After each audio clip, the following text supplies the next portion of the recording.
ရွှေခဲကြက်တူတွေမမိပါသေးသည်ကျွန်တော်တို့ငယ်ငယ်တုန်းကတငယ်ချင်းမောင်စိန်နဲ့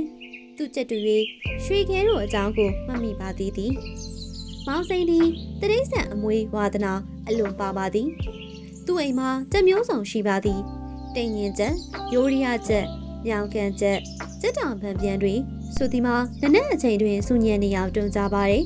စပကြီးပေါ်ရင်အိမ်လုံး၍ငွေထားသောခုတ်ပြူခုတ်ပြနက်တွေလည်းတကူးကူးနဲ့တနေ့လုံးညီးနေကြပါတယ်အိမ်တွင်းကိုကြည့်ပါအောင်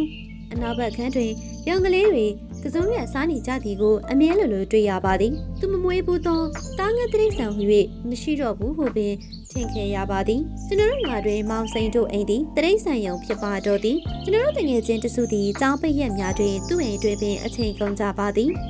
တခါတော့မောင်စိန်သည်จิตတူရဲတကောင်ကိုမွေထားပါသည်ရွှေခဲဟုအမည်မဲ့ထားပါသည်ရွှေခဲသည်လူစကားကိုအတော်ပြောတတ်ပါသည်နနက်ခင်းတွင်စွန့်ခံလာသောကျောင်းသားကလေးများအော်သည့်အတိုင်းစွန့်တော်ပြိုးဟုအော်တတ်သည်မုတ်တယ်များအော်သည့်အတိုင်းထန်သည်မုံ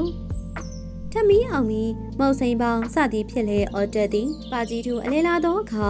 အတန်အောကြီးနှင့်မေးတတ်သည့်အတိုင်းဟိဘာလုပ်နေကြတာလဲဟုလဲပြောတတ်သည်တို့ဖြင့်ကျွန်တော်တို့တူတူပုံတန်းကစားရမှကြာဖူးသည့်အတိုင်းတွေ့ပြီးထွက်ခဲ့ဟူ၍လဲအော်တက်ပါသေးသည်ရွှေခဲကလေးရှီရောင်းတွင်ပင်မောင်စိန်၏မိဘများသည်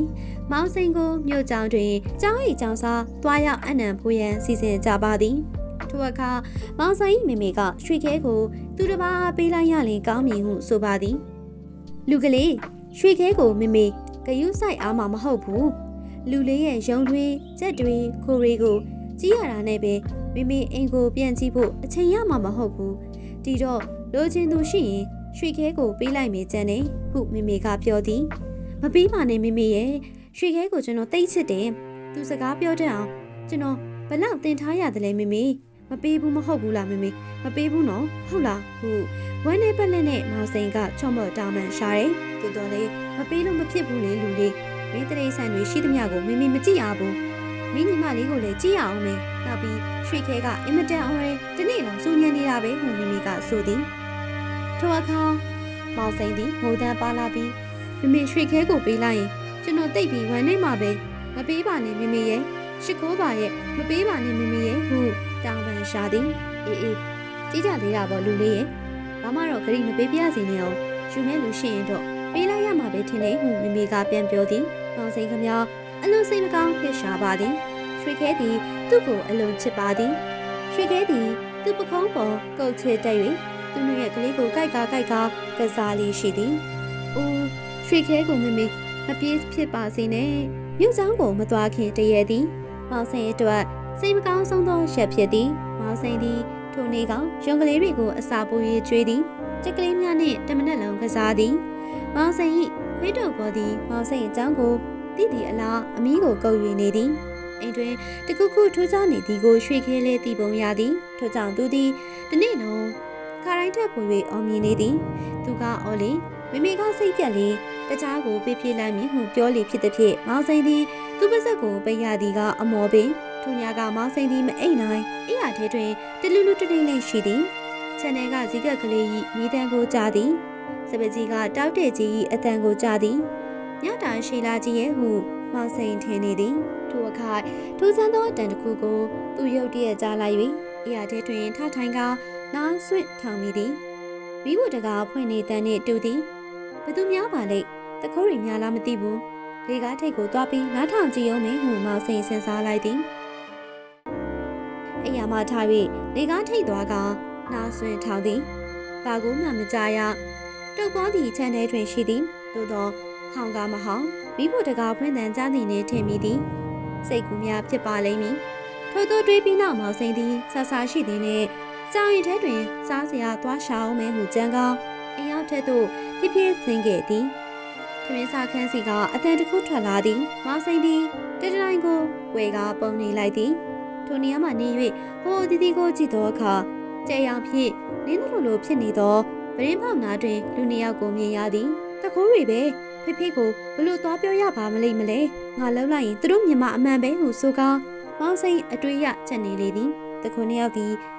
ကြောင်ရင်ထဲကပကံများစုံများကိုယူ၍ အိတ်ကြီးထဲသို့ဖြစ်ဖြစ်ထည့်နေကြသည်တယောက်နှင့်တယောက်လေတံနှင့်စကားပြောနေကြသည်ထိုခဏ၌ရွှေခဲသည်အိယာမှလန့်နိုးလာသည်ဘာများဖြစ်နေပါလိမ့်မလဲဟုတွေးတောသောဟန်ဖြင့်သူသည်ခုကောင်းကိုကုတ်လေသည်တခိုးများကသူ့ကိုမမြင်နိုင်ရွှေခဲ၏လောင်ချိုက်မှာတောင်ကွေ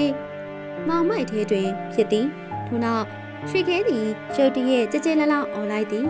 ဟေ့ဘာလုပ်နေကြသလဲဟေ့ဘာလုပ်နေကြသလဲဟုရွှေခဲကអော်လိုက်သည်တခိုးနှစ်ယောက်သည်နှောတင်ကခဏရိပ်၍အတန်လာရဘက်သို့လဲကြည့်ကြသည်ဘာကိုမှမမြင်ရရဲဘော်ဟိုအတန်ကိုကြားလိုက်ရလားဟုတယောက်ကမေးသည်ကြားတော့ကြားတယ်ဒါပေမဲ့ဘာကိုမျှမတွေ့ရပါလားဟုတယောက်ကဖြေသည်ထိုအခါရွှေခဲကတွေ့ပြီထွက်ခွဲဟုကျဲလောင်ဆူးရှစွာအော်လိုက်ပြန်ရာတခိုးနှစ်ယောက်သည်အိတ်ကြီးကိုချ၍ပရင်းပေါမှခေါင်းဆင်းထွက်ပြေးလေတော့သည်မောင်စိန်လည်းပရင်းပေါသို့ပြေး၍တခိုးများကိုလမ်းကြည့်သည်မောင်တဲတွင်ပျောက်သွားခါမှအိမ်ပေါ်သို့ပြေးတက်ကဖေကိုနိုးသည်ဖေအောက်ထက်ကိုလိုက်ခဲ့ပါစမ်းပါတခိုးတွေလာတယ်ဒါပေမဲ့ရွှေခဲကအော်လို့ထွက်ပြေးကုန်ပြီရွှေခဲမလိမ္မာဘူးလားဖေဟုမောင်စိန်ကပြောသည်ခဏအကြာတွင်မမေနှင့်ဖေအိမ်ရောက်ထက်ပြရင်းပေါနာတွင်တုံလုံးကြီးလဲနေသောပကံအိတ်ကြီးကိုဖွင့်၍ချီနေလေသည်ထိုခဏ၌ရွှေခဲသည်တွေ့ပြီဟုအော်ပြီးနောက်စွန်းတော်ပြုတ်ဟုဆိုလိုက်ပြန်လေသည်ရွှေခဲလိမ်ပါတယ်ရွှေခဲတိတ်ပြီးတော့လိမ်ပါတယ်ဟုဖေကပြော၍ကဲလူကလေးမနက်မြုပ်ကိုစောသွားစရာရှိသေးတယ်အိတ်တော်ဟုပြောလေသည်ထိုအခါမောင်စိန်သည်ပကံများကိုတင်စီနေသောမိမိနားကိုသွားကမမေရွှေခဲကိုပြလိုက်အောင်မလားဟင်ဟုမေးလေသည်မပြီးတော့ပါဘူးလူလေးရဲ့စိတ်ချလက်ချတာအိပ်ပါတော့ဟုမေနေသည့်စကားပြောလိုက်သောအခါကျမှမောင်စိန်သည်အိယာဝင်းကအိမ်မောကျသွားလေသည်တကောများမှမူပြေးလွှားခိုက်ကင်းများနှင့်တွေ့၍အဖမ်းခံရကြလေသည်သို့တော့သူတို့ကိုအော်၍ချောင်းလွတ်လိုက်သူမှာရွှေခဲကျက်တူရေးဖြစ်သည်ဟူ၍ကတသက်လုံးတိမသွားကြရရှာပေ